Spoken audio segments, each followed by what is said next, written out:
જીવનમાં જ્યારે ઉપાસના આવી જાય, દેવીની ઉપાસના હોય,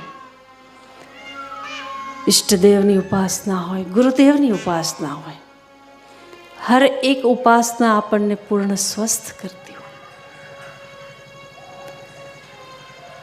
જ્યારે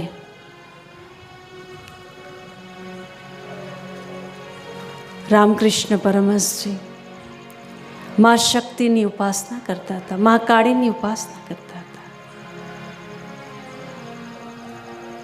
નિષ્કામ ઉપાસનાથી તે ગદાધર તિલક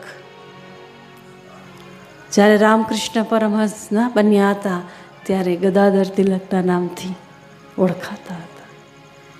અને એટલા પ્રેમથી અહોભાવથી મા કાળીનું પૂજન કરતા, અર્ચના કરતા, પ્રાર્થના કરતા.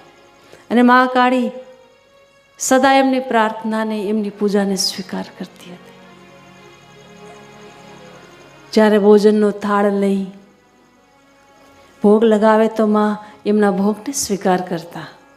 પોતાના હાથથી બનાવેલી પુષ્પમાળા જ્યારે અર્પિત કરતા ત્યારે મા કાળીજી તે પૂજારીના પુષ્પમાળાઓ સ્વીકાર કરતા. જ્યારે ઈચ્છે ત્યારે તે વાતચીત કરી શકતા હતા. તેટલી નિષ્કામ ભક્તિ હતી, ઉપાસના હતી. અને એ ઉપાસનાના ફળ સ્વરૂપે એક વખત મા કાળીજીએ કહ્યું રામકૃષ્ણ પરમહંસજીને કે આપ સદગુરુ શરણ ગ્રહણ કરો. ત્યારે રામકૃષ્ણ પરમહંસજી આશ્ચર્યચકિત થઈ અને માને કહેવા લાગ્યા કે માં, મારી ઉપાસનાને તું સ્વીકાર કરે, મારા હાથથી બનાવેલા ભોજન પ્રસાદને સ્વીકાર કરે, પુષ્પમાળાને સ્વીકાર કરે, આરતી પૂજાને સ્વીકાર કરે, ત્યારબાદ પણ મારે કોઈની શરણે જવાનું બાકી રહે છે. ત્યારે મહાકાળી કહે છે કે હા, આપની તે ઉપાસનાનું ફળ છે કે ગુરુ સામે ચાલી તમને સ્વીકાર કરશે. અને એ જ મા કાળીની ઉપાસના, શક્તિની ઉપાસનાના ફળ સ્વરૂપે રામકૃષ્ણ પરમહંસજીને સામે ચાલી તોતાપુરી ગુરુ મળ્યા.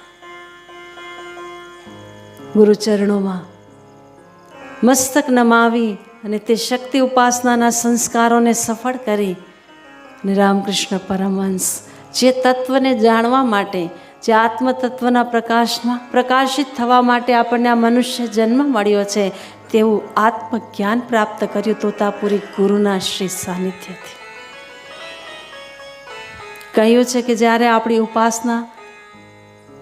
ઉપાસના જેમની કરીએ છીએ તે દેવ સ્વીકાર કરે છે ત્યારે આપણને સદગુરુ મળી જાય છે. અને એકવાર સદગુરુ મળી જાય, સદગુરુ ચરણોમાં આપણે મસ્તક નમાવી દઈએ ત્યારે તે ભક્તને કોઈ ચિંતા કરવી પડતી નથી. તેવા ભક્તના, તેવા મનુષ્યના હર એક જીવનના કાર્યની જવાબદારી તે સદગુરુ કૃપા પૂરી પાડતી હોય. તેથી કહ્યું છે ગુરુ કૃપાની સંપત્તિ જેવો આ દુનિયામાં બીજો કોઈ ખજાનો નથી. અને એ ભક્ત પરમ સૌભાગ્યશાળી છે જેમના જીવનમાં સદગુરુની છત્રછાયા છે.